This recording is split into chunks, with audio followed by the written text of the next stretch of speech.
والسلام على رسول الله وعلى آله وأصحابه ومن تبعه. أشهد أن لا إله إلا الله وحده لا شريك له وأشهد أن محمدا عبده ورسوله لا نبي بعده. اللهم صل وسلم وبارك على محمد وعلى آله وأصحابه أجمعين.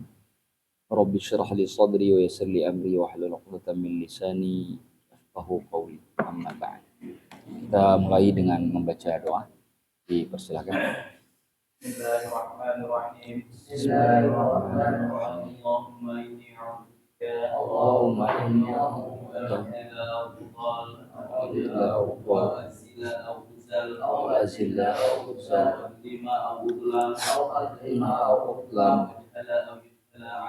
أو أجهل أو يجهل علي عز جارك وجل ثناؤك وتبارك اسمك ولا إله غيرك. بسم الله آمنت بالله وأقسمت بالله توكلت على الله ولا حول ولا قوة إلا بالله. اللهم ثبت جناني وأدر الحق على لساني. اللهم لا تمنعنا عن العلم بمانع ولا تعقنا عنه بعائق وأعوذ بك من قواطعه وكدرته وموجبات حرمانه وفواته. Bismillahirrahmanirrahim. Qala al-Imam an-Nawawi rahimahullah ta'ala al-hadits ats-tsalits 'ashar an Abi Hamzah Anas bin Malik. Sebentar, ini udah kan? Robi sih. Yang 14. Qala bismillahirrahmanirrahim. Qala al-Imam an-Nawawi rahimahullah ta'ala al-hadits ar-rabi' 'ashar an Ibnu Mas'ud radhiyallahu anhu qala Rasulullah sallallahu alaihi wasallam la yahillu damu imri'in muslimin illa bi ihda thalathin as-sayyibu az-zani wan nafsu bin nafsi wat tariku li dinihi al-mufariqu lil jama'ati. Rawahu al-Bukhari wa Muslim. Bismillahirrahmanirrahim. An Ibnu Mas'ud radhiyallahu anhu qala, dari Ibnu Mas'ud radhiyallahu anhu yang berkata, qala Rasulullah sallallahu alaihi wasallam, Rasulullah sallallahu alaihi wasallam bersabda, la yahillu, tidak halal. Arti tidak halal berarti haram. Damu mri'in, darah seseorang, muslimin, yang muslim, illa, kecuali, bi ihda thalathin, dengan satu dari tiga hal. Ats-tsayyibu zani, orang yang sudah menikah berzina. Wan nafsu bin nafsi, jiwa dengan jiwa. Wattariku lidinihi, dan orang yang meninggalkan agamanya atau murtad. Al-mufariqu, yang memisahkan diri lil jamaah, dari jamaah.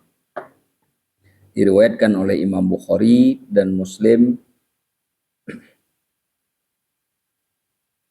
Hadis ini salah satu hadis yang utama di dalam Islam terkait dengan hukum yang disebut dengan hukum hudud. Hudud namanya. Hukum hudud itu hukum pidana yang paling besar. Hukum pidana yang paling besar itu disebut dengan hukum, biasa disebut dengan al-hadd, atau jamaknya disebut dengan al-hudud. Jadi sering disebut dengan hukum had atau hukum hudud. Membunuh orang itu karena hal yang sangat besar, maka disebut dengan hukum had. Di dalam fikih Islam disebut dengan hukum had. Ini dalil yang sangat besar di dalam hukum pidana Islam. Coba kita lihat maknanya. Ani Ibnu Mas'ud radhiyallahu anhu qala, dari Ibnu Mas'ud radhiyallahu anhu qala. Ibnu Mas'ud itulah sahabat Nabi sallallahu alaihi wasallam yang menurunkan ilmu dari kalangan ulama-ulama Irak. Ulama Irak itu semuanya hampir rata-rata cara pola berpikir secara hukumnya itu mengikuti Ibnu Mas'ud. Makanya paling terkenal tuh di dalam hukum Islam itu ada dua madrasah yang paling besar. Satu disebut dengan madrasatul ra'i.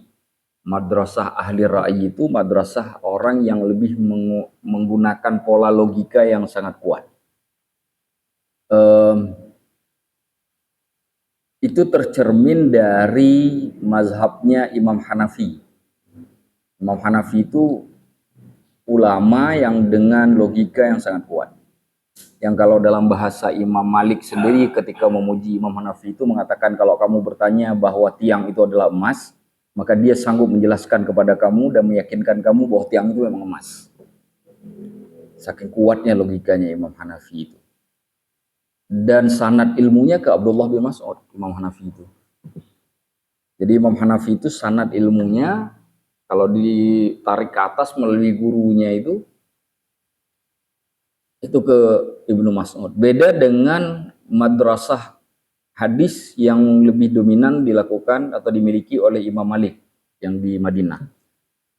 Lebih kuat dari sisi teks. Karena sanad ilmunya biasanya kalau tidak ke Abdullah bin Umar, ke Abdullah bin Mas'ud, atau ke Abdullah bin Abbas. Jadi Ibnu Umar, Ibnu Abbas, nah itu menurunkan madrasatul hadis, madrasah hadis itu. Sedangkan Ibnu Mas'ud menurunkan madrasah ahli ra'i. Jadi meskipun pola pendekatannya berbeda, tapi dua-duanya itu punya sanad ke Nabi yang menunjukkan satu hal bahwa kedua-duanya bagian dari Islam, diterima di dalam Islam. Itu sebabnya kemudian pemahaman hadis dengan pemahaman logika ini digabung oleh Imam Syafi'i. Sehingga lahir namanya madrasah baru kan. Madrasahnya Imam Syafi'i itu kuat secara teks tapi juga kuat secara logika. Yang bahasa orang hari ini disebut dengan konteks. Kenapa seperti itu? Karena beliau berguru kepada Imam Malik dan berguru kepada muridnya Imam Hanafi. Namanya Muhammad bin Al-Hasan Asy-Syaibani itu selama di Baghdad.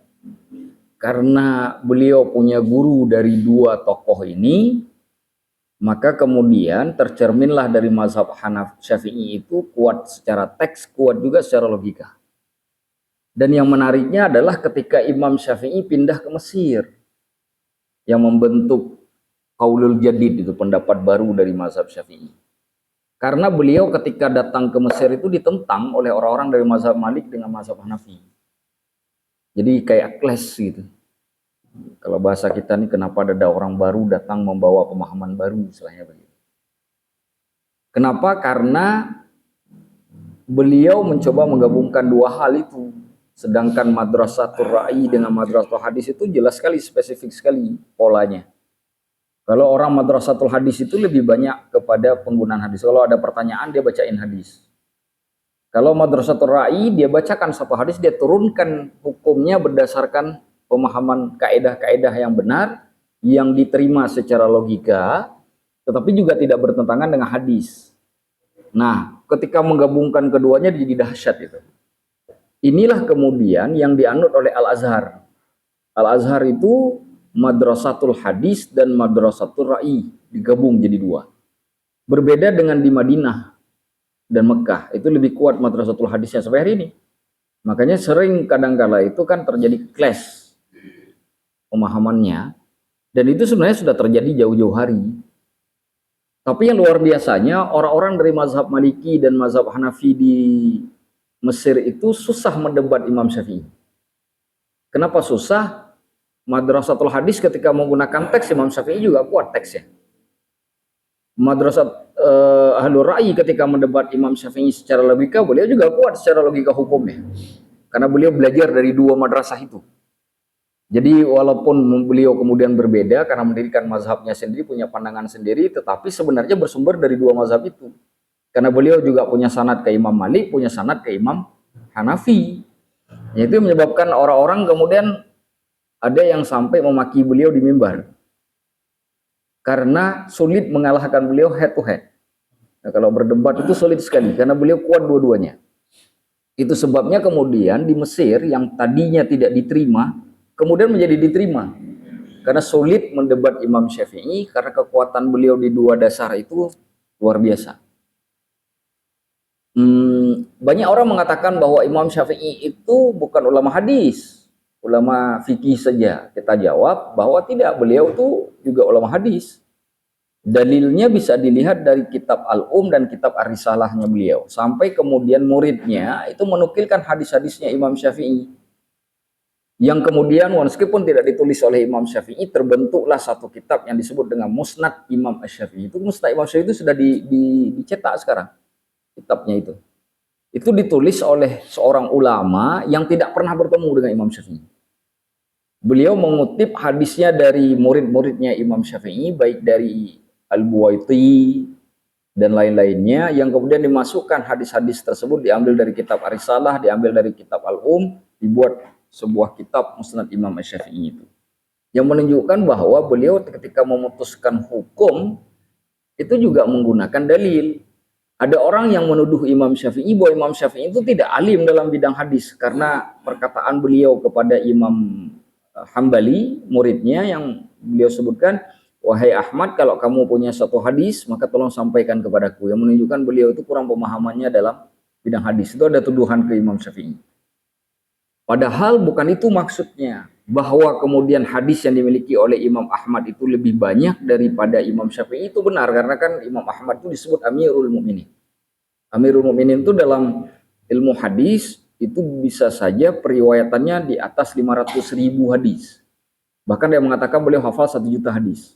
Yang dimuat dalam kitab Musnad Imam Ahmad, kita ada kitabnya di sini, itu nggak sampai berapa, cuma berapa ribu saja, itu nggak sampai 100.000 juga nggak nyampe itu kayaknya. Nah, tapi bukan berarti kemudian Imam Hanafi tidak mengerti hadis. Artinya setidaknya lah dibanding dengan orang yang ngomong begitu jauh lah. Nah, setidaknya seperti itu. Saya ingin mengatakan bahwa imam-imam mazhab yang 4 ini meskipun punya ciri khasnya sendiri tetap merujuk kepada hadis. Imam Hanafi juga merujuk kepada hadis.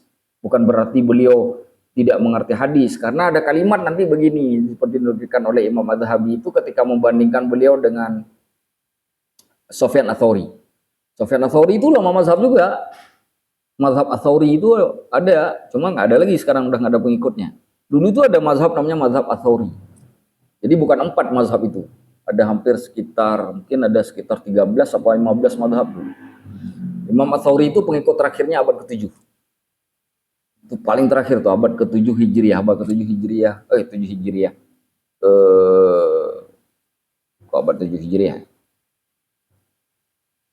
Iya, abad ke-7 Hijriah, berarti sekitar abad ke-14 ya. Abad ke-14 atau 15 Masehi. Itu terakhir pengikutnya, udah nggak ada lagi bisa. Itu terakhir pengikut yang ada di mazhab Ats-Tsauri. Nah, ada kalimat di dalam kitabnya Syiar A'lamun Nubala itu begini kalimatnya. Siapa yang lebih alim antara Imam Hanafi dengan Sufyan Ats-Tsauri? Yang ditanya itu menjawab begini. Imam Hanafi lebih alim dalam bidang fikih, Sufyan Ats-Tsauri lebih alim dalam bidang hadis. Lalu orang berpandangan bahwa Imam Hanafi tidak mengerti hadis. Nah, ini yang jadi salah. Karena perbandingannya bukan dengan kita, dengan Imam Sufyan Ats-Tsauri yang juga ulama mazhab. Jadi harus dilihat perbandingan itu dibuat dengan siapa. Jadi kemudian kita nggak bisa mengambil kesimpulan bahwa karena lebih alimnya Imam Sufyan Ats-Tsauri dalam bidang hadis berarti Imam Hanafinya tidak alim dalam bidang hadis. Nggak begitu cara melihatnya. Nah, jadi nanti salah nanti pemahamannya. Kalau dengan kita masih seperti baina sama wasumur lah. Saya berikan satu contoh ya. Bagaimana pola madrasatul hadis dengan madrasatul ahli ra'yi itu bekerja. Misalkan terkait dengan sholat Jumat. Berapa jumlah bilangan sholat Jumat itu kan? Madrasatul hadis Imam Malik itu menukilkan hadis yang menjadi asbabun nuzul dari surah Al-Jum'ah itu. Jadi ceritanya Rasulullah itu bersama sahabat sholat di Madinah. Rame itu, yang datang tuh rame. Rame itu di masjid. Begitu Nabi sedang khutbah, datang pedagang dari Yaman. Kalau pernah sholat Jumat di Arab, jangan di Mekah, jangan di Masjidil Haram, Masjid Nabawi ya, di masjid-masjid lain itu yang agak-agak itu biasanya itu ada pedagang di depan masjid. Sama kayak kita juga di masjid kita di sini kan juga ada tuh kan, udah ada tukang bakso di depan, sebelumnya kan ada. Cuma kalau di Mesir Mesir contohnya, itu ramai banget, jadi pasar beneran. Apa yang jual baju hari Jumat tuh, jual baju, jual apa ikan, jual buah-buahan, jual sayuran, penuh itu kayak pasar beneran tuh setiap hari Jumat. Di mana ada masjid, di situ ada pasar. Terbentuk dengan sendirinya. Jadi budaya itu sudah dari dulu tuh, dari masa Rasulullah itu sudah ada. Jadi datang orang Yaman, karena ini ada orang kumpul di masjid, ya dijualan lah di situ. Sahabat keluar tuh dari masjid untuk belanja ke orang yang jualan itu. Nah pas keluar itu tinggallah bersama Nabi itu sekitar 12 orang. Lebih kurang, 12 atau 14, saya lupa angka persisnya. 12 kayaknya. Nabi masih berdiri di atas mimbar, segitulah tuh sahabat yang tinggal sama beliau yang keluar. Tapi Nabi tidak membatalkan Jumat, terus melanjutkan sholat Jumat. Kata Imam Malik, ini menandakan bahwa sah sholat Jumat dengan 12 orang. Jadi beliau menetapkan bahwa bilangan sholat Jumat itu adalah 12 orang. Nah itu kan madrasatul hadis tuh. Nah Imam Syafi'i itu menggabungkan dua hal itu, mengatakan begini, yang dihitung itu bukan dari sejak Nabi ditinggalkan, tapi dari sejak pelaksanaan pertama, karena itu kan jumlahnya banyak. Ketika dilihat hadis-hadisnya, sehingga tidak bisa langsung menggunakan hadis itu kan ada unsur logikanya tuh, ya kan? Jadi tidak langsung ngambil ke hadisnya. Beliau kemudian menghitung dari semua hadis yang ada tentang sholat Jumat, bilangan yang pertama sekali terbentuk ketika awal melakukan sholat Jumat itu adalah bilangan terkecilnya adalah 40. Itu merupakan Jumat pertama di kota Madinah. Tetapkanlah bahwa sholat Jumat itu baru boleh dilakukan dengan bilangan 40 orang. Itu ada hadisnya sahih dua-duanya itu. Nah itu. Jadi dalam mazhab Syafi'i jadilah 40. Jadi gabungan antara madrasatul hadis dengan madrasatul ra'iynya itu. Yang menarik Imam Hanafi. Imam Hanafi itu memang menggunakan logika, tapi dasarnya hadis. Jadi hadisnya itu adalah al-jama'atu ma fawqal al-jama'atu hiyal ithnani wa ma fawqahuma. Jadi sholat jamaah itu 2 orang ataupun lebih. Itu yang disebut sholat jamaah. Lalu beliau mengatakan begini, pelaksanaan sholat Jumat dengan sholat jamaah itu sama. Harus dilakukan secara berjamaah, tidak bisa dilakukan sendiri-sendiri. Sedangkan kata jamaah dengan kata Jum'ah itu berasal dari kata yang sama, yang artinya jamaah, berkumpul. Jamaah juga dari jamaah, Jumat juga dari jamaah. Maka hukum jamaah dengan Jumat dalam urusan bilangan itu sama. Maka bilangan terkecilnya adalah 2. Hanya saja Imam Hanafi mengatakan begini, pelaksanaan sholat Jumat itu ada tugas, ada petugas, ada imam, ada muazzin, ada khatib, dan itu nggak boleh digabung. Masing-masing harus ada petugasnya. Kalau digabung hukumnya makruh, kata beliau. Karena atas dasar hukum makruh itu untuk membatalkan hukum makruh supaya mencapai fadilah yang besar, maka kata Imam Hanafi bilangan terkecilnya adalah 3. Jadi lihat pakai logika kan? Hadis ada jelas tuh hadis tentang jamaah tadi itu kan? Tapi pada penetapannya pakai, nah begitu cara bekerjanya antara madrasatul hadis dengan madrasatul ra'i. Jadi ada kekhususan. Sama nanti perdebatan terkait berapa lama seorang suami tidak pulang ke rumah itu dianggap atau difasah, diputuskan bahwa dia tidak lagi suami istri. Apakah, jadi ada pertanyaan begini, misalkan ada kasus suami saya udah nggak pulang 1 tahun ke rumah. 1 tahun. Maksud nggak pulang 1 tahun itu nggak ada kabar berita. Kalau dulu masa di Baghdad itu kan karena orang pergi berperang. Tiba-tiba hilang saja orangnya. Jenazahnya nggak ketemu, segala macam, orang nggak ada kabar berita. Dulu kan juga nggak ada handphone kan, nggak ada internet, nggak bisa dilacak. Tiba-tiba hilang aja, udah setahun nih nggak ada kabar berita, mati juga nggak diketahui, hidup juga nggak diketahui, tapi orangnya nggak pernah pulang. Ini istrinya kan tinggal sendiri nih, apakah dia bisa menikah lagi atau tidak? Nah, yang menariknya adalah hukum itu belum terjadi, artinya kasusnya belum ada kasusnya. Karena belum ada kasusnya, tapi kondisi seperti itu dimungkinkan sangat terjadi karena kan Baghdad, Irak saat itu kan ibu kota, sehingga banyak orang dari ibu kota kalau berjihad, berperang, itu pasti pasukannya dari sana. Dibanding di Mekah, di Madinah, yang tidak terfikirkan oleh Imam Malik untuk berjihad seperti itu. Karena belum ada kasusnya. Imam Malik mencoba membuat hukumnya. Jadi kasusnya belum ada, hukumnya udah ada.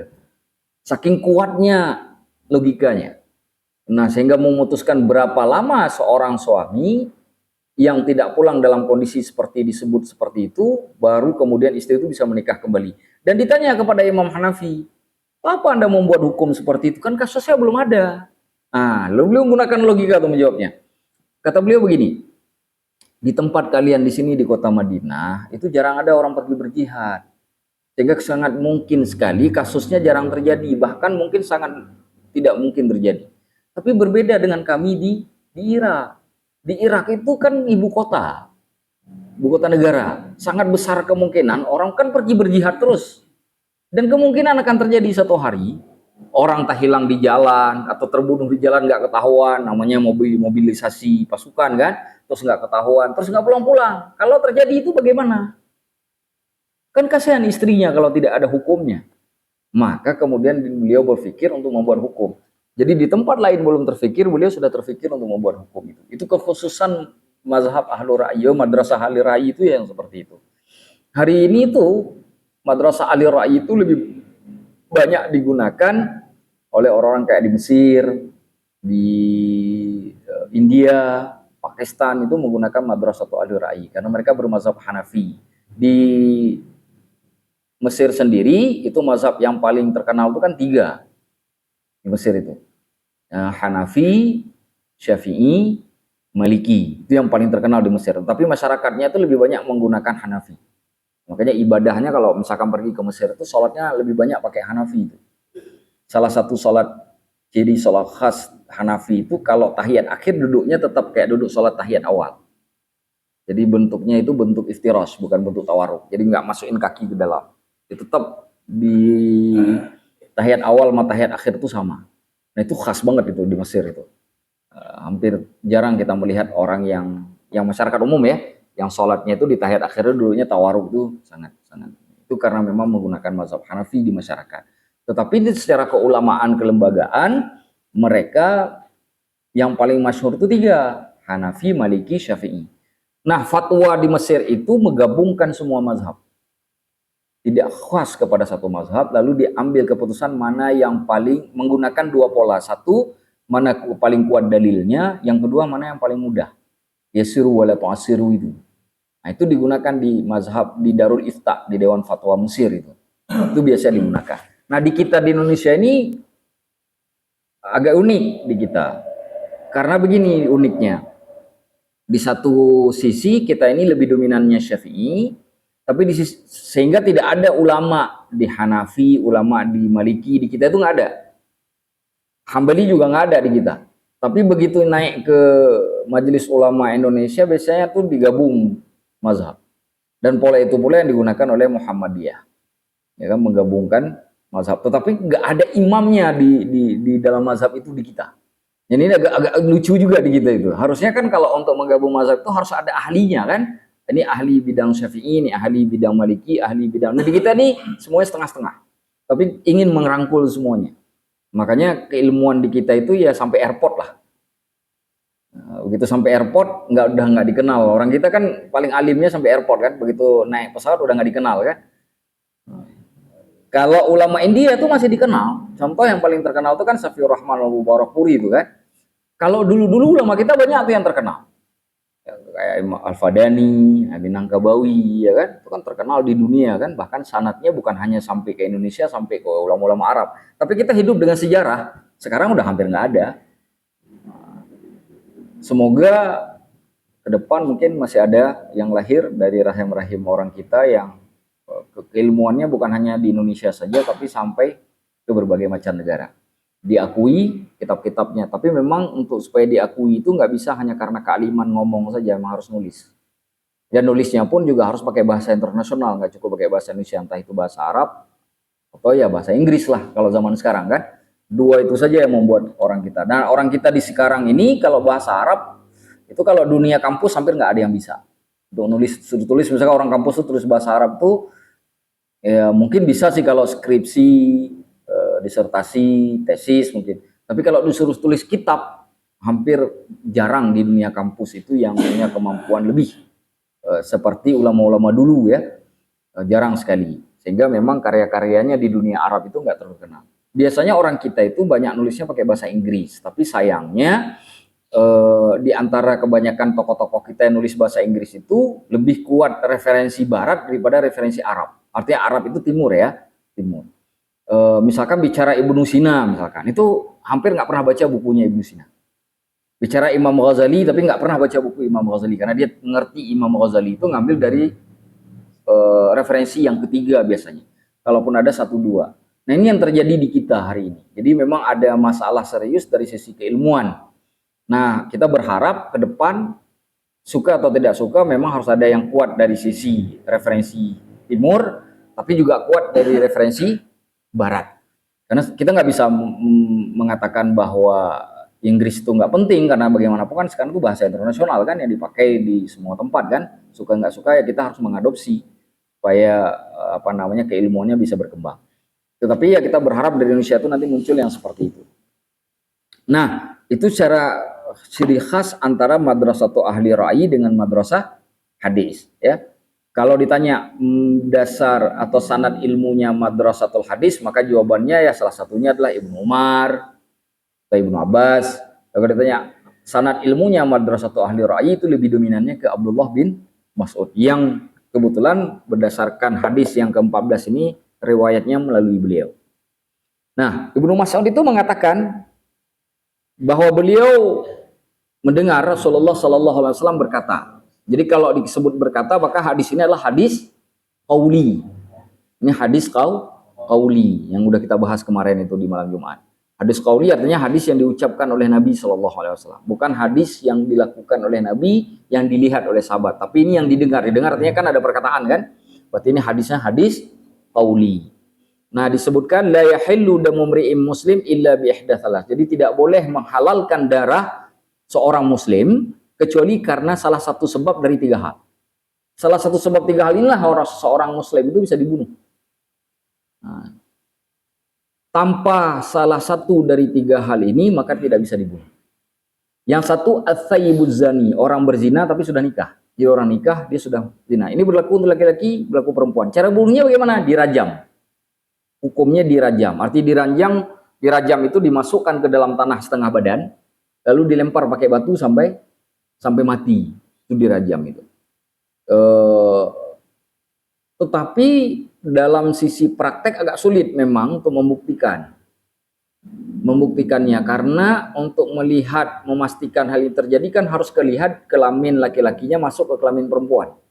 Wajib itu. 2 orang saksi itu wajib melihat itu. Kalau cuma buka baju itu belum tercapai itu. Itu belum tercapai. Jadi misalkan kan ada tuh kan kayak kasus-kasus ya tangkap orang di hotel gitu. Itu belum tentu bisa dihukum dengan hukuman ini. Kenapa? Karena belum melihat itu tadi. Kecuali difilmkan. Kalau difilmkan kan bukan lagi 2 orang kan, bisa 100 orang dia nonton kan. Nah, itu cerita lain. Nah, jadi sebab pertama orang boleh dibunuh, dia berzina tapi dengan syarat dia sudah menikah. Kalau belum menikah, dicambuk 100 kali. Tidak boleh dibunuh. Bagi yang belum menikah itu dicambuk 100 kali, tidak boleh dibunuh. Nah, itu satu. Yang kedua, wan nafsu bin nafsi. Membunuh, menghilangkan nyawa, itu wajib juga dihilangkan nyawanya. Tapi ingat, membunuh di sini harus dengan syarat membunuh disebabkan faktor sengaja. Ya ada orang naik mobil, remnya bolong. Tiba-tiba kena satu warung di samping jalan, habis tuh 4 orang dalam warung itu selesai hidupnya. Itu belum dihitung sebagai unsur kesengajaan. Kenapa tidak dihitung unsur kesengajaan? Karena dia tidak sengaja, karena remnya bolong. Sehingga dia tidak hilang kontrol, dia tidak bisa menghentikan kendaraannya sehingga membunuh orang. Tapi kalau memang saya menodong senjata ke orang, lalu tiba-tiba kelepas peluru, walaupun dia mengatakan saya nggak sengaja ketekan itu, tapi karena sudah dia termukul, tapi karena dia sudah todong ke wajah orang, ada peluru yang hidup itu dalam hukum dianggap sengaja. Walaupun mungkin meletupnya nggak sengaja. Kenapa meletupnya? Karena susah membuktikan tidak kesengajaan meletupnya. Orang sudah diarahkan ke kepala kok, ada pelurunya asli kok di dalam, sehingga bisa saja dia dihukum mati. Perencanaan. Tapi beda dengan hukum positif yang sekarang tuh lagi heboh tuh pada kasus Tom Lembong itu kan. Tom Lembong itu kan diputuskan bersalah 4,5 tahun, tapi tidak ada mens rea kan, bahasanya mens rea itu kan.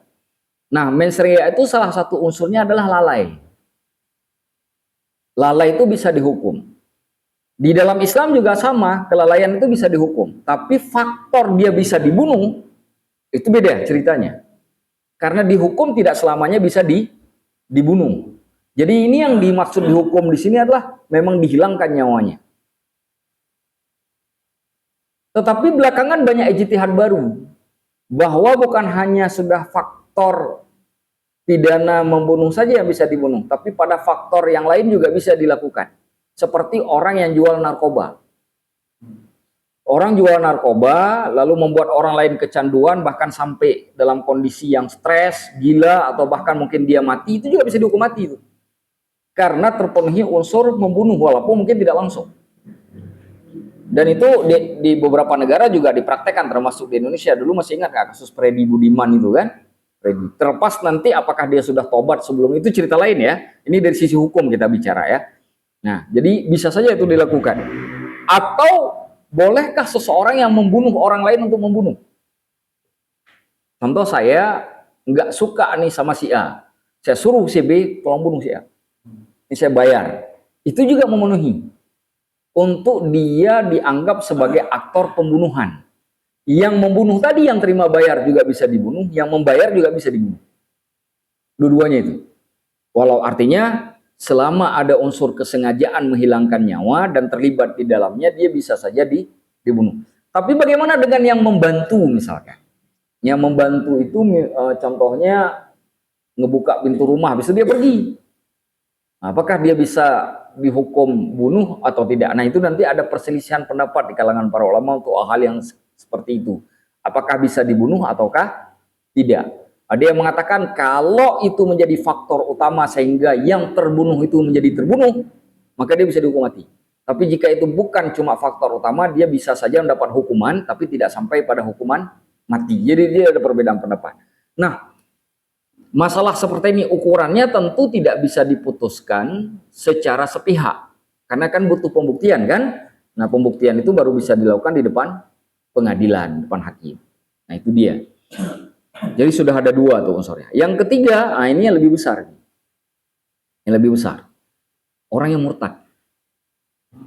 Orang yang murtad itu harus dibunuh.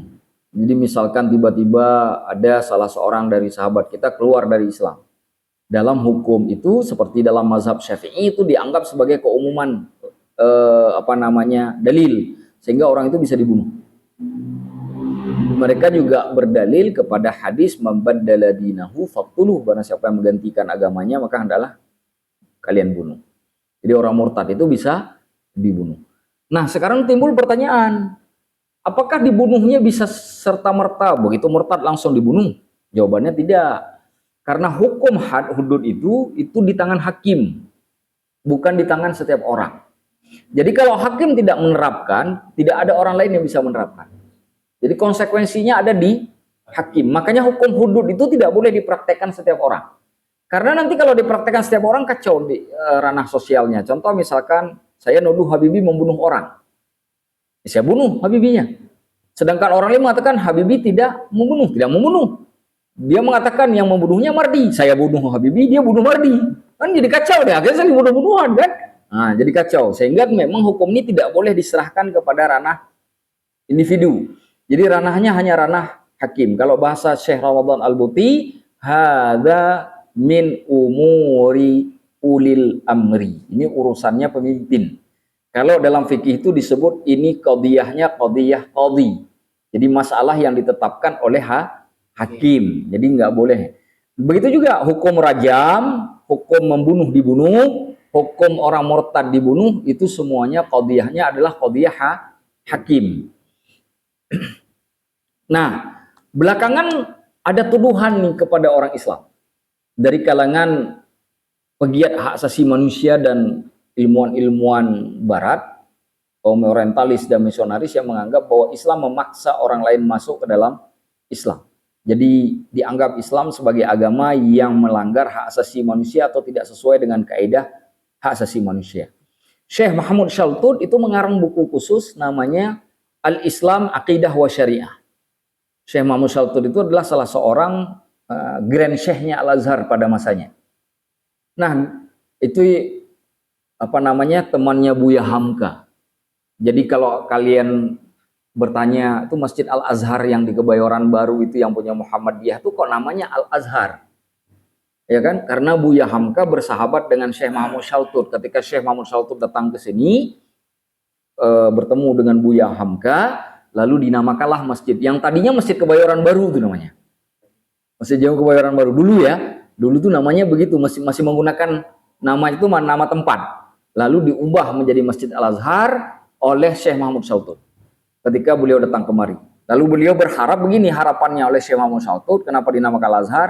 Sebagaimana Al-Azhar menjadi mercusuar keilmuan di Mesir, maka diharapkan di sini juga melahirkan atau menjadi mercusuar keilmuan untuk Indonesia yang maaf saja mungkin belum terwujud sampai saat ini, ya kan?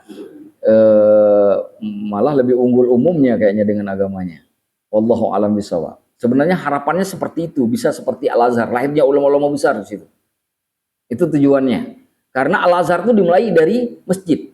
Nah, itu juga diharapkan lahir dari masjid kan. Sekarang ada universitas, ada sekolah kan di masjidnya kan. Nah, itu harapannya. Jadi dari sisi pengharapannya sudah berhasil Buya Hamka. Tinggal generasi selanjutnya menjaga ini saja nih, kekuatan ini, sehingga kemudian ke depannya semoga bisa mencetak generasi-generasi ulama besar dari Al-Azhar. Itu harapannya Syekh Mahmud Shaltut. Nah, kalau mau tahu siapa Syekh Mahmud, karena ada yang menarik dari yang ditulis oleh Syekh Mahmud Shaltut begini, tidak serta-merta orang murtad itu bisa dibunuh, kata beliau. Itu di bukunya itu. Kenapa? Karena beliau berdalil kepada dalil ini. Jadi hadis yang mengatakan mambaddala dinahu faqtulu, barang siapa yang menggantikan agamanya maka hendaklah kalian bunuh, itu dikuatkan oleh hadis ini. At-tarik lidinihi, yang meninggalkan agamanya, al-mufariqu lil jamaah, yang kemudian berpisah dari jamaah kaum muslimin. Jadi kata al-mufariq lil jamaah di dalam hadis ini itu sifat bagi orang yang meninggalkan agama, bagi orang yang murtad. Sehingga beliau mengatakan tidak serta-merta orang yang murtad itu bisa dibunuh. Cara membunuh orang yang murtad itu ketika dia mengadakan konspirasi melawan kaum muslimin. Itu bisa dibunuh tuh. Tapi kembali ya, pembunuhannya dilakukan oleh hakim. Kenapa? Karena Islam itu, kata beliau, la ikraha fiddin, tidak ada paksaan di dalam agama. Alasan lain yang beliau kemukakan, dan itu kuat sekali, ketika beliau mengatakan, dan itu banyak kejadiannya di masa Rasulullah. Jadi ada cerita dalam hadis Imam Bukhari itu, seorang Arab gunung datang kepada Nabi, lalu berbaiat masuk Islam. Artinya dia berbaiat itu. Ketika udah masuk Islam kan, berbaiat kepada Nabi artinya masuk Islam kan. Lalu dia datang lagi ke Nabi mengatakan, Rasulullah, tolong tangguhkan baiatku. Artinya dia nggak mau lagi jadi muslim. Kata Nabi, aku nggak mau. Sampai 3 kali Nabi kemudian tidak mau menangguhkan baiatnya atau tidak mau mencabut keislamannya, ya kan? Lalu dia pun pergi meninggalkan Nabi, keluar dari kota Madinah. Nabi mengatakan bahwa kota Madinah ini adalah tempat yang bersih, maka yang kotor itu pasti akan dibersihkan oleh Allah di kota Madinah. Lahir kalimat hadis itu yang menunjukkan bahwa pengakuan Nabi bahwa si Arab gunung itu sudah kembali kepada agama semula, bukan lagi muslim. Tapi luar biasa Nabi tidak membunuh. Itu dalil Syekh Mahmud Shaltut. Yang kedua, terjadi juga pada masa Umar bin Khattab. Jadi ada sekumpulan kabilah namanya kabilah Wa'il bin Bakar di kota Madinah, yang kemudian orang-orangnya masuk lagi ke agama sebelumnya, keluar dari Islam. Lalu kemudian para sahabat datang kepada Umar bin Khattab bertanya, apakah engkau akan membunuh mereka semua? Umar mengatakan, tidak, aku akan memerintahkan mereka masuk Islam. Jika mereka tidak menerimanya, fa'usajjinuhum, aku akan memenjarakan mereka. Juga nggak dibunuh oleh Umar. Artinya begini, dari 2 kasus tadi ternyata dalam masa periodenya Rasulullah pernah tidak membunuh orang murtad. Dalam periodenya Umar bin Khattab juga tidak pernah, ada juga yang tidak dibunuh oleh Umar bin Khattab dari orang-orang murtadnya Wa'il bin Bakar. Lalu kemudian Syekh Mahmud Shaltut mengatakan begini, ini dalil bahwa tidak serta-merta orang yang murtad itu harus dibunuh.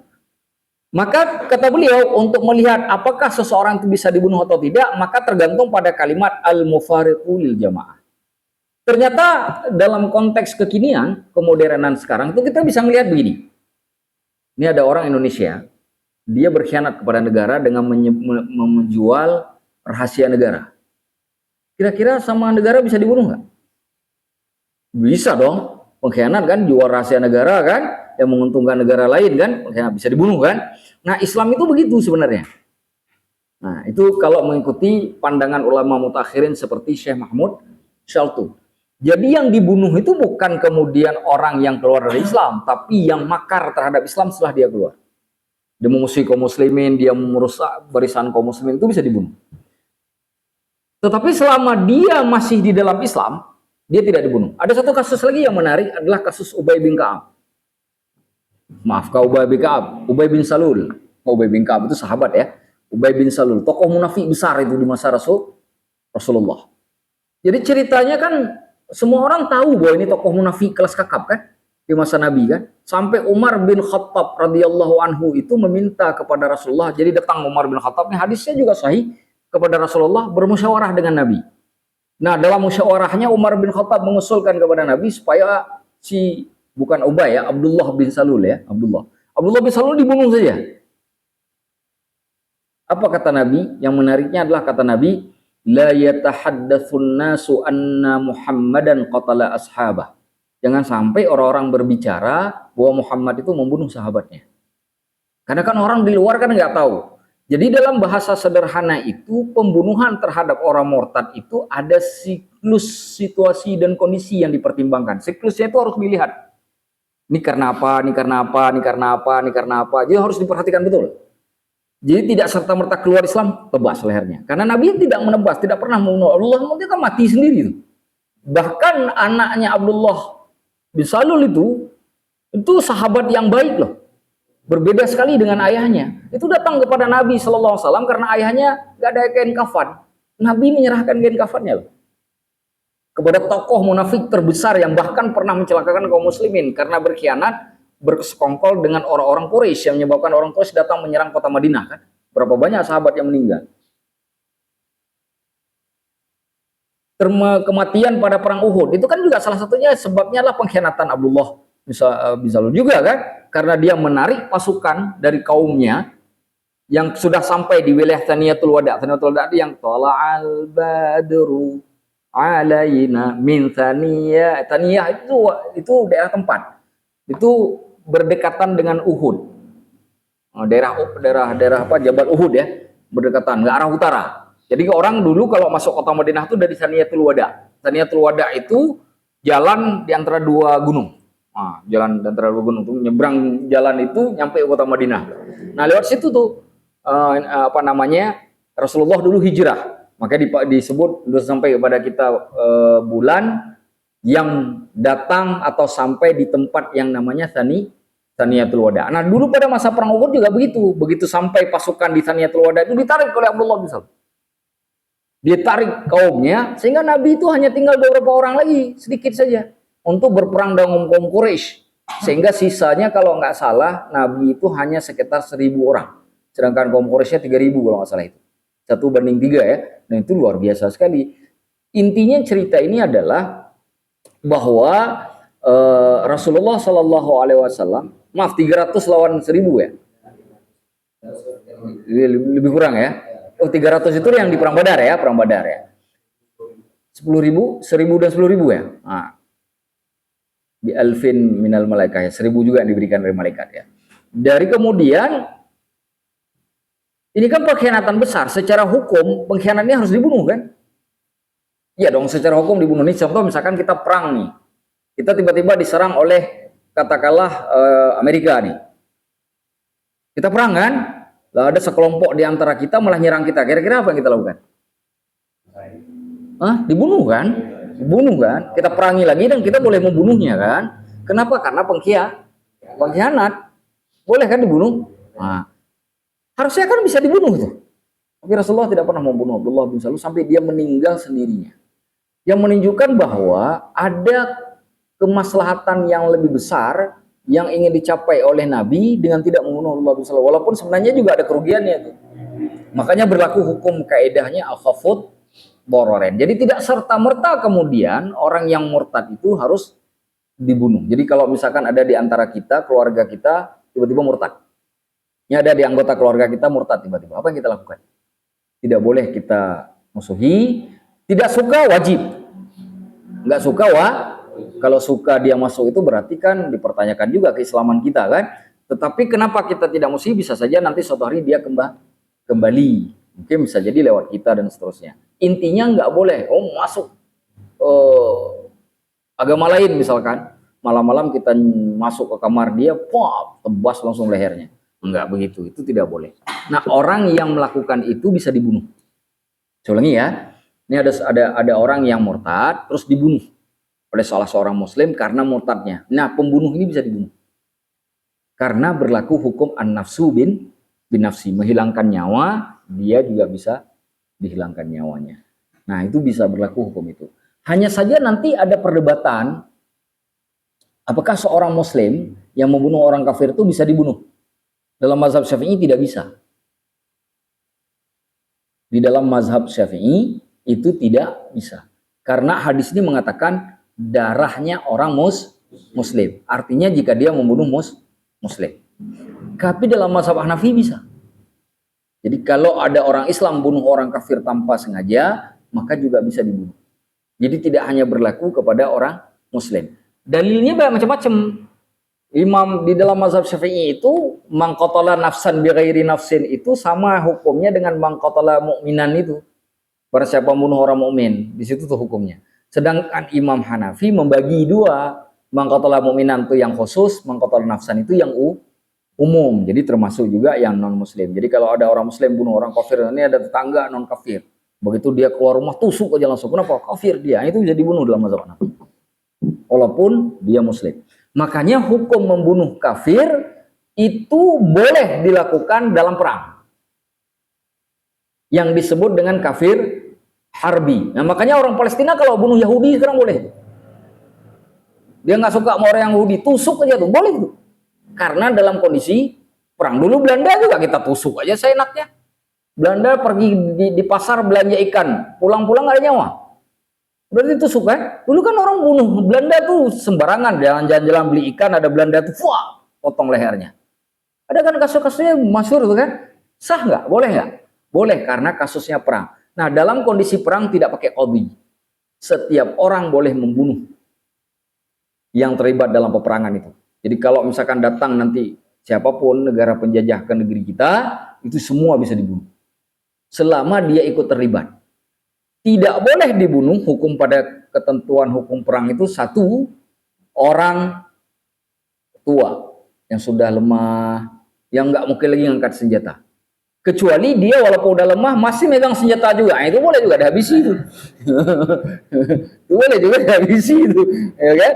Nah, yang kedua anak kecil, karena anak kecil nggak mungkin berperang. Yang ketiga perempuan. Tapi kan sekarang perempuan ini kan harus dibagi dulu, nggak semua perempuan, karena sekarang juga banyak pasokan dari perempuan. Yang artinya perempuan di sini yang tidak terlibat di dalam peperangan. Kalau yang terlibat peperangan diperlakukan sama seperti laki-laki, boleh dibunuh. Dan itu nggak perlu minta izin kepada pimpinan atau kepada siapapun. Kita bisa membunuhnya di mana saja kalau dalam kondisi peperangan, hukumnya halal.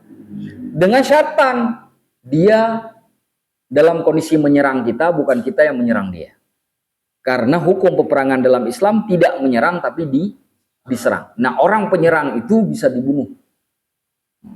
Itu hukum peperangan. Dan tidak perlu minta fatwa dari qadhi, dari hakim, nggak perlu minta fatwa. Pak Hakim, ini ada Belanda di Depok, boleh saya bunuh? Dia ini penjajah, boleh saya bunuh? Nggak perlu minta hakim. Kalau tahu dia penjajah, dia bawa senjata kemana-mana, dia memang sudah ini, boleh.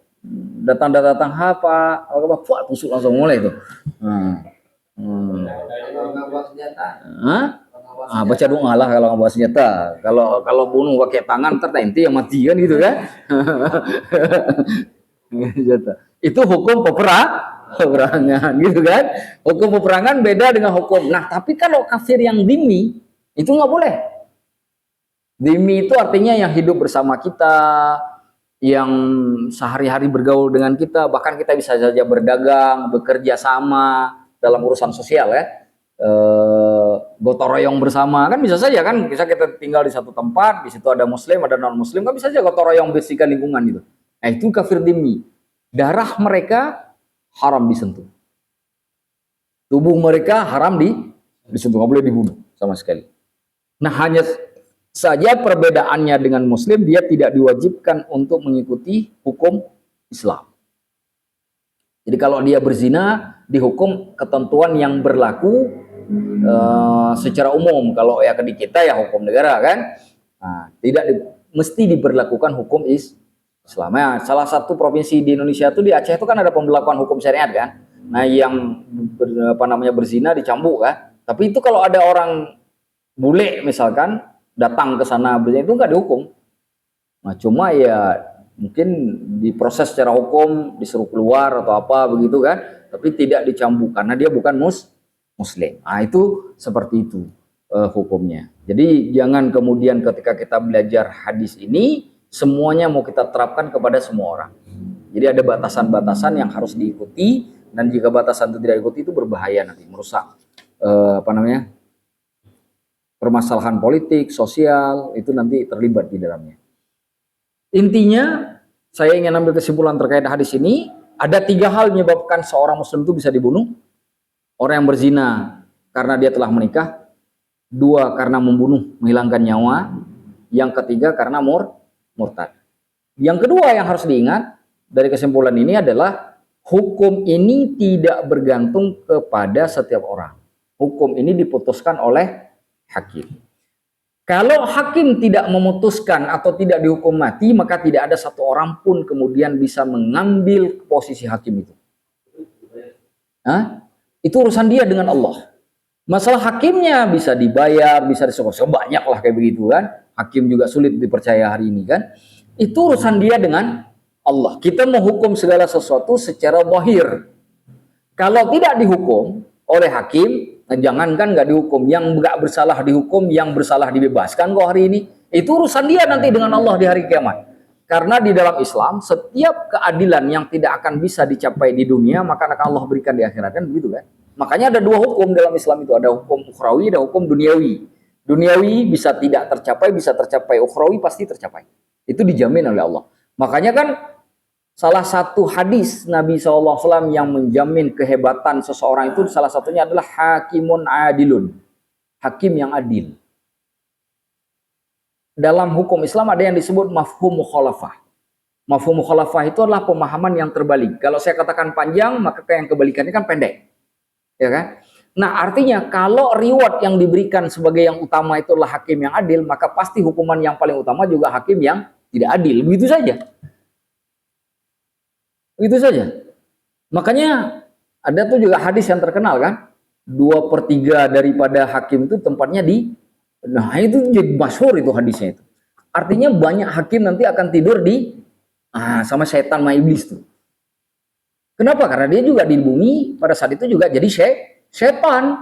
Pakai toganya gede banget tapi putusan hakimnya sembarangan. Kenapa? Karena uangnya juga sama besarnya sama toganya.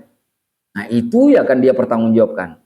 Kan kasus yang terakhir itu mantan hakim ya, bukan hakim, dia mantan hakim ya di Mahkamah Agung itu yang berapa M itu, duitnya malah didapatkan di rumah bukan di bank itu kan, miliaran ya, triliunan ya, triliun ya, 1 triliun atau berapa itu, yang sampai KPK aja bingung lihat uangnya sekian banyak. Karena kalau uang rupiah kan jangankan 1 triliun, 1 miliar aja capek kita ngitung. Apalagi uang itu bukan milik kita, lebih capek lagi kita ngitungnya. Kalau uang kita nggak capek kita ngitungnya, kalau uang orang kan capek kita ngitungnya. Jadi, nah itu akan dipertanggungjawabkan nanti di akhirat semuanya. Jadi intinya begini, kalau hakim tidak menjalankan, nggak boleh hukum itu diambil ke kita, nggak boleh dialihkan. Dia yang akan bertanggung jawab. Nah siapa yang akan meluruskan hakim? Ya pemimpin. Hakim itu tidak boleh lagi memegang palu seumur hidup. Seumur hidup. Sekali dia melanggar ketentuan keadilan itu, seumur hidup dia tidak boleh memerintah. Di Indonesia, sayangnya hakimnya suka main mata, kemudian di kepemimpinan kita juga tidak tegas kepada masalah hukum. Harusnya nih, ini logika saya ya. Nah, tapi nanti boleh kita diskusi. Hakim yang seperti itu, jaksa yang seperti itu, pengacara yang seperti itu, cabut semua izinnya. Polisi yang seperti itu, pecat di tempat. Kenapa? Karena hukum akan mati kalau mereka ini tidak. Jadi nggak boleh ada peringatan 1, peringatan 2. Itu nggak boleh. Itu kasus karyawan nggak apa-apa. Tapi kalau dihukum nggak boleh, karena hukum akan mati. Begitu melakukan kesalahan seperti itu, pecat langsung. Tanpa ada peringatan. 1, 2, 3. Nggak ada. Polisinya begitu, jaksanya begitu, hakimnya begitu, pengacara juga sama. Karena pengacara juga banyak itu. Penyambung tangan untuk menyogok jasa, menyogok hakim. Langsung begitu ketahuan, pecat, cabut izinnya. Seumur hidup dia tidak boleh lagi praktek. Kenapa? Kalau tidak, hukum selamanya akan rusak. Nah, harusnya seperti itu dibuat di negeri kita. Sayangnya, kita sering mendengar itu, hari ini dia ditangkap, besok tiba-tiba urusan lagi dengan itu. Nah, ini kan jadi kacau kalau begini. Nah, ya? Ada yang diangkat jadi komisaris pula. Penasehat dan antara. La ilaha illallah. Nah, itu dia yang harus kita pikirkan. Jadi ini problemnya sangat kalau kita bicara tentang hadis ini, sebenarnya ini meletakkan poin yang sangat penting bagaimana kemudian kesalahan besar dan kesalahan kecil diperlakukan. Kesalahan besar itu tidak serta-merta diberikan ke semua orang.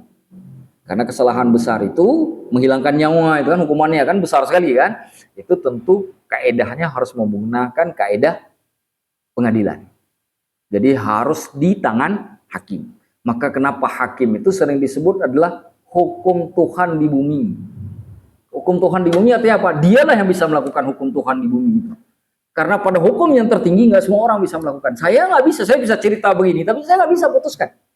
Si ini bisa dibunuh, si ini enggak. Saya cuma bisa kasih masukan, bisa memberikan banyak, tapi nggak bisa memutuskan. Yang bisa memutuskan siapa? Hakim. Kembali kepada hakim. Makanya hukum Allah dalam urusan hudud itu ada di tangan para hakim. Makanya kenapa dikatakan bahwa hakim itu adalah hukum Allah di bumi. Karena dia yang bisa menjalankan.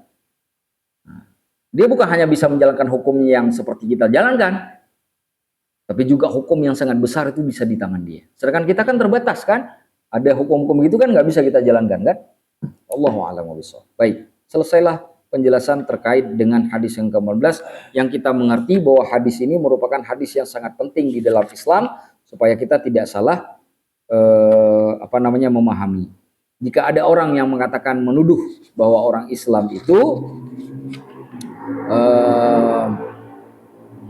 bahwa Islam ini agama yang tidak toleransi, agama yang melanggar hak asasi manusia, maka penjelasan terkait hadis ini sudah menjawab keseluruhannya.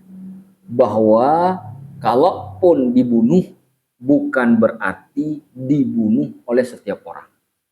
Ada ketentuan dan kaedah tertentu yang harus dipertimbangkan. Tanpa kaedah-kaedah itu maka tidak bisa dilaksanakan hukum yang berkenaan dengan hukum had, hudud atau pidana besar ini. Allahu a'lam bishawab. Sekarang kita pindah ke hadis yang ke-15. Silakan saya. Bismillahirrahmanirrahim. Qala al-Imam an-Nawawi rahimahullah ta'ala al-hadits al-khamis 'ashar an Abi Hurairah radhiyallahu anhu anna Rasulullah sallallahu alaihi wasallam qala man kana yu'minu billahi wal yawmil akhir falyaqul khairan aw liyasmut wa man kana yu'minu billahi wal yawmil akhir falyukrim jarahu wa man kana yu'minu billahi wal yawmil akhir falyukrim dhayfahu rawahu al-Bukhari wa Muslim. Bismillahirrahmanirrahim. Dari Abu Hurairah radhiyallahu anhu bahwasanya Rasulullah sallallahu alaihi wasallam bersabda, "Man kana yu'minu billahi wal yaumil akhir," barang siapa yang beriman kepada Allah dan hari akhir, falyaqul khairan, adalah berkata yang baik-baik, aw liyasmut, atau diam saja. Wa man kana yu'minu billahi wal yaumil akhir, barang siapa yang beriman kepada Allah dan hari akhir, falyukrim jarahu, maka hendaklah dia memuliakan tetangganya.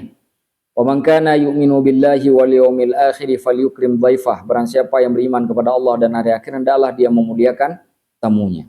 Rawahul Bukhari, dan juga diriwayatkan oleh para ulama-ulama yang lain, ulama hadis yang lain. Hadis ini merupakan salah satu hadis yang utama. Ada satu ulama di Maroko sana dulu pada masa abad ke-13 ya, 13 ke-12 Masehi itu ada seorang ulama dari mazhab Imam Malik. Nama ulamanya Imam Abu Muhammad bin Abi Zaid. Namanya Abu Muhammad bin Abi Zaid. Beliau imam bagi para ulama mazhab Maliki yang ada di Maroko di masa itu. Imam besar. Kalau orang yang belajar mazhab Maliki pasti tahu nama ini. Beliau mengatakan adab kebaikan, adab-adab yang baik di dalam Islam itu tercermin dari 4 hadis saja. Kata beliau. Adab-adab yang baik di dalam Islam itu tercermin dari 4 hadis. Dan 4 hadis itu semuanya ada di sini. Yaitu hadis ke-12, hadis ke-13. Coba lihat, hadis ke-12 min husnil mar'i ma tarkuhu ma la yani. Hadis yang ke-13, hadis yang sekarang kita pelajari yang ke-15, dan hadis nanti yang terakhir kita pelajari yang satu lagi yang akan kita pelajari kalau bisa sempat malam ini, yaitu hadis yang ke-16. Jadi semua adab kebaikan 4 hadis itu aja. Hadis yang 12, hadis 13, hadis 14, hadis 15. Hadis 15 dan hadis 16. 12, 13, 15, 16. Yang ada di kitab ini ya. Itulah 4 hadis yang merangkum semua adab kebaikan. Kata beliau. Jadi kalau mau tahu bagaimana Islam menuntut adab yang baik, yang 4 hadis itu kata beliau tuh. Dan ini dinukilkan oleh Imam Nawawi. Jadi yang menceritakan bahwa Abu Muhammad bin Abi Zaid itu mengatakan yang seperti itu, yang menukilkannya adalah Imam Nawawi Asy-Syafi'i. Jadi pendapat ulama mazhab Maliki dinukilkan oleh ulama mazhab Syafi'i. Artinya pakai ilmuwan Islam itu sebenarnya lintas mazhab. Ya kan? Lintas mazhab sebenarnya. Baik. Ada 3 hal yang penting dalam hadis ini. Yang satu, man kana yu'minu billahi wal yaumil akhir falyaqul khairan aw liyasmut. Adalah mengatakan yang baik ataupun diam. Ini bercerita tentang bicara yang baik atau diam saja. Kalau ini jelas. Bicara yang baik dicatat, bicara yang salah juga dicatat. Lalu timbul pertanyaan di dalam kasus ini. Bagaimana dengan pembicaraan yang mubah? Mubah itu artinya tidak ada dosa, tidak ada pahala.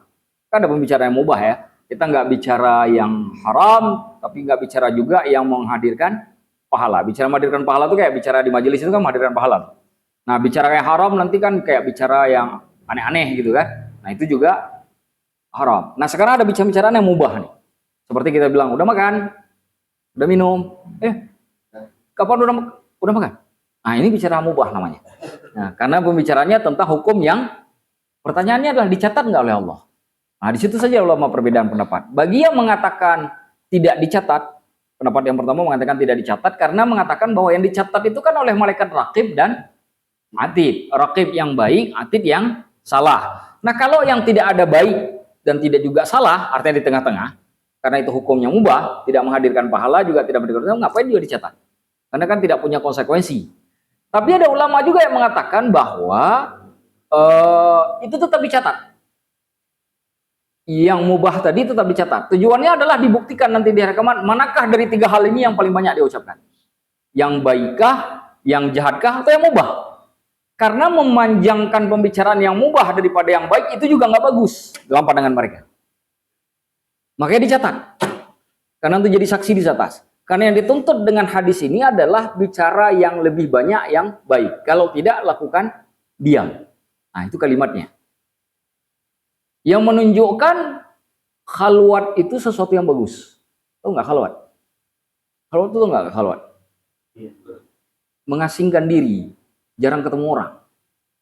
Arti jarang ketemu orang itu, dia ketemu orang, tapi ketika tidak ada kepentingan, dia memilih untuk mengasingkan diri. Sehingga dia tidak banyak berbicara hal-hal yang buruk. Dan itu dilakukan oleh Imam Ghazali. Imam Ghazali dulu kan pernah jadi rektor di sebuah universitas An-Nidhamiyah di Irak. Ketika ilmunya sudah diakui oleh banyak orang, muridnya sudah banyak, beliau kembali ke kampung halamannya hanya untuk supaya mengasingkan diri. Tujuannya sederhana. supaya tidak terlalu banyak ketemu dengan orang. Saat itulah beliau menghasilkan karangan yang banyak pada saat pengasingan diri itu. Jadi termuncullah apa yang disebut dengan khalwah di kalangan para ulama, istilah baru. Khalwah itu artinya mengasingkan diri, bukan berarti mengasingkan diri tidak melakukan kewajiban ya. Ada juga orang nanti memahami khalwah itu ninggalin anak istri bukan gitu. Khalwah itu ya menjaga batasan saja, tidak terlalu banyak berinteraksi dengan orang banyak, karena dikhawatirkan akan berbicara banyak hal yang tidak baik. Lalu dia sering mengasingkan diri, diam di rumah, dia hanya keluar pada saat ada penting saja. Dan itu juga dilakukan oleh Imam Az-Zarkashi. Imam Az-Zarkashi kalau kita baca dalam referensi biografinya, ada berbagai referensi dalam biografinya mengatakan beliau itu kan nuntut ilmu di Mesir sama di Syam. Syam itu di daerah Aleppo dan Damaskus. Aleppo tahu ya, daerah yang sekarang sudah hancur pada masa Bashar al-Assad yang dekat dengan Turki. Damaskus yang tahulah karena itu kan ibu kotanya kan. Sekembalinya beliau dari Aleppo dan Damaskus ke Mesir kembali, karena beliau Imam Zarkashi itu orang Mesir. Itu beliau lebih banyak berdiam diri di masjid, di rumah. Jarang beliau keluar rumah. Beliau keluar rumah itu kalau pergi ke toko buku, karena beliau orang miskin. Jadi nggak bisa beli buku kitab. Jadi supaya bisa nulis, beliau pergi ke perpustakaan, bukan perpustakaan, dia penerbit buku, kayak showroom buku gitu. Beliau habiskan waktu di situ berlama-lama. Tujuan apa? Apa yang beliau baca, beliau catat. Karena beliau nggak sanggup beli buku. Itu Imam Zarkashi itu. Tempat yang paling banyak beliau habiskan itu adalah toko buku. Bukan untuk beli buku, untuk catat buku. Karena dulu toko buku selain beli bisa baca di tempat, kayak perpustakaan. Kalau sekarang nggak bisa, karena diplastikin kan sekarang kan. Nggak bisa lagi kita kalau datang ke toko buku ya kita nggak bisa beli buku, nggak bisa baca. Harus beli kan, karena diplastikin. Kan nggak mungkin plastiknya dilepas. Karena dilepas plastik tandanya bayar kan gitu kan. Lepas plastik sama dengan bayar. Nah dulu seperti itu. Nah itu menunjukkan sebenarnya. Nah bagaimana kalau nggak khalwat? Ya nggak masalah juga, nggak khalwat sebenarnya, karena hukumnya nggak wajib kan, asal kemudian bisa menjaga diri. Yang kedua, man kana yu'minu billahi wal yaumil akhir falyukrim jarahu. Barang siapa yang beriman kepada Allah dan hari akhirat, maka dia hendaklah memuliakan tetangga. Nah tetangga itu kata Imam Nawawi itu nggak hanya terbatas orang yang samping rumah. Tetangga itu satu tetangga yang rumahnya dekat atau nempel dengan rumah kita. Itu kalau bahasanya Imam Nawawi 10 rumah ke kanan, 10 rumah ke kiri, 10 rumah ke depan, 10 rumah belakang. 10 rumah, jadi radiusnya 10 rumah, 10 rumah. Itu tetangga semua itu. Dan itu harus berbuat baik ke mereka semuanya. Kemudian ada tetangga yang ada di tempat wilayah kita tinggal. Nanti ada tetangga di balad. Balad itu yang lebih besar. Mungkin kalau kita balad itu ya kabupaten mungkin atau kecamatan kali ya. Kemudian ada lagi yang di kota besar yang kita tinggali. Kota besar yang kita tinggali. Kalau Jakarta ya seluruhnya itu dianggap tetangga. Semuanya itu harus melakukan kebaikan. Kenapa falyukrim jarahani penting? Karena begini, ada satu hadis Nabi SAW, malaikat Jibril itu sering datang ke Nabi soalnya. Sering sekali, dan setiap kali datang ke Nabi itu sering sekali kasih nasihat tentang masalah tetangga. Sampai Nabi mengatakan itu dalam hadis Imam Bukhari ini, wa awsani Jibril alaihi salam anil jar hatta dhanantu annahu sayuwarithuhu. Aku kalau ketemu Jibril itu sering sekali ngasih wasiat terkait dengan tetangga, sampai-sampai aku berpikir, menyangka bakal tetangga itu nanti akan mewarisi harta si fulan, ahli warisnya. Saking seringnya malaikat Jibril itu ngasih wasiat. Nah makanya di dalam adab Islam itu salah seorang yang dianggap paling buruk itu yang paling buruk sama tetangga. Kan sekarang tuh ada kan nyetel musik, gak tahu diri, termasuk ya, ini termasuk juga muterin Al-Quran jam 12 malam. Mutarin Al-Quran jam 12 malam, orang udah tidur, ada anak bayi lagi putar Al-Quran, tetap dianggap adab yang buruk. Tapi kan saya yang putarin Al-Quran, walaupun Al-Quran yang diputarin. Mereka nanti ngaji sendiri, banyak lagi pahalanya. Kenapa? Karena mengganggu orang yang lagi istirahat. Karena dia punya beban hidup juga untuk besok yang harus dia jalankan. Jadi melakukan sesuatu yang baik, yang menurut kita baik, tapi karena mengganggu tetangga menjadi tidak baik. Saking pentingnya dalam hal itu. Ada lagi kalau di Jakarta tuh ada satu masalah tuh masalah parkir. Kadang-kadang parkir tetangga yang lain nggak bisa lewat.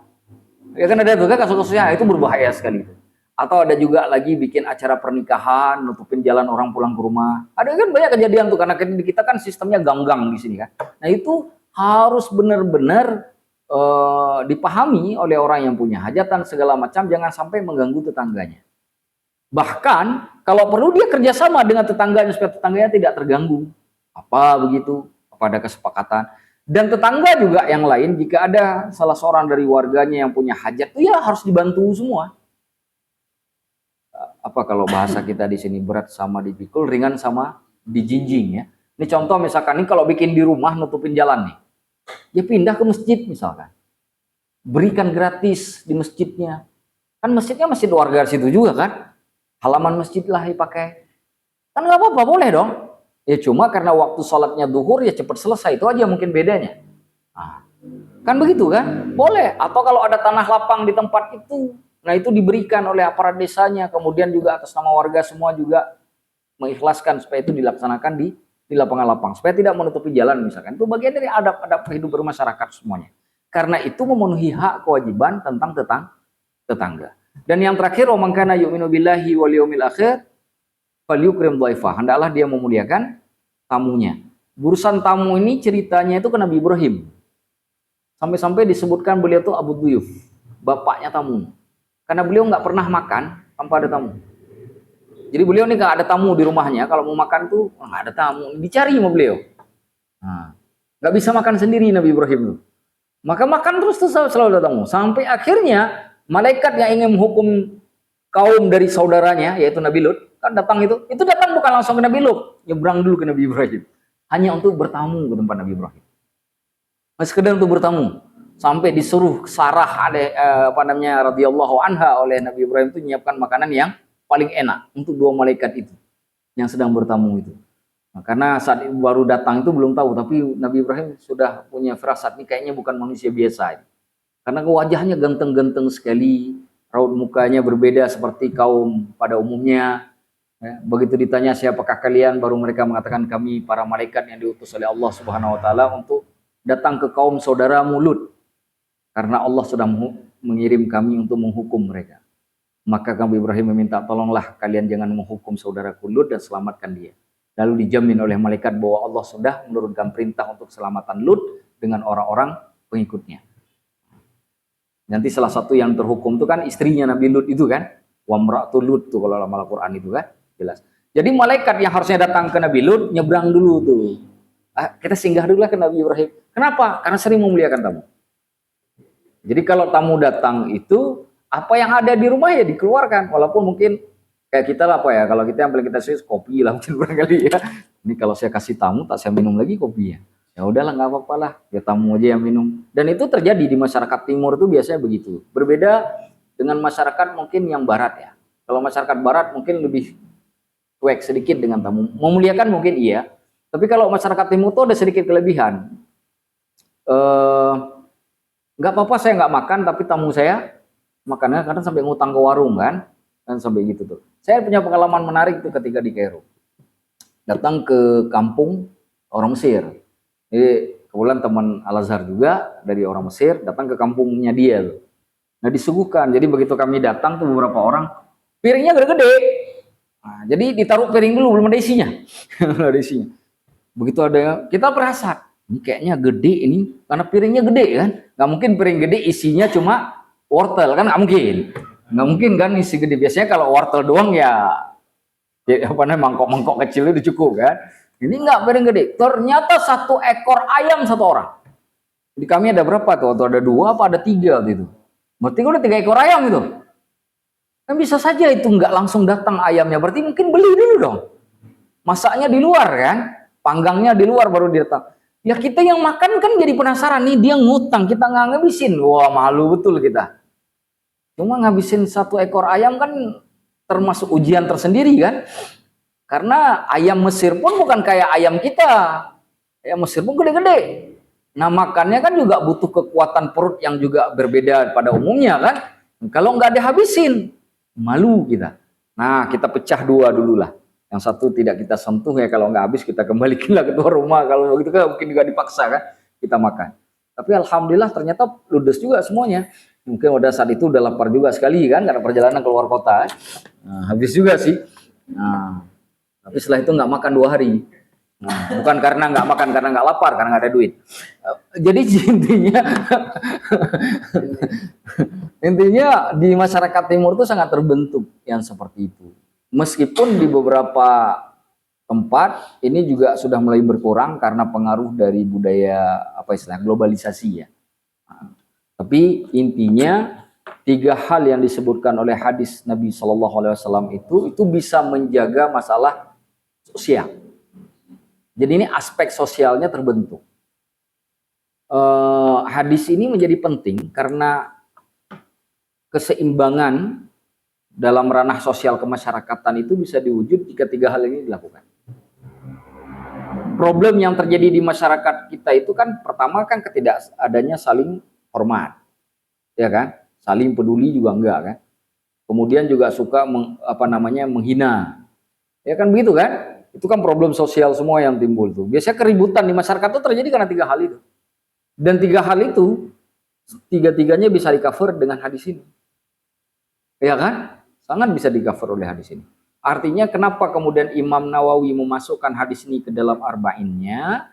Karena beliau meyakini sebagaimana juga ulama-ulama yang lain bahwa hadis ini menjadi hadis yang usul, pokok dalam urusan penyelesaian masalah sosial kemasyarakatan. Kalau masyarakat mau jadi baik, mau jadi sosial, hadis ini harus sering diajarkan. Insya Allah masalah-masalah problem sosial menjadi selesai. Wallahu a'lamu bissawab. Sudah hampir 2 jam. Ada yang mau ditanyakan? Kalau tidak kita akhiri sampai di sini. Malam ini 2 hadis saja. Insya Allah nanti kita sambung lagi. Jika tidak, kita selesaikan, kita tutup sampai di sini saja. Tidak ada? Saya kira sampai di sini saja untuk malam ini. Kita akhiri dengan membaca doa kafaratul majlis. Subhanakallahumma wa bihamdika asyhadu an la ilaha illa anta astaghfiruka wa atubu ilaik. Dan Allahu yakum ajma'in. Naqulu qawli hadza wa astaghfirullahal azim. Wassalamualaikum warahmatullahi wabarakatuh.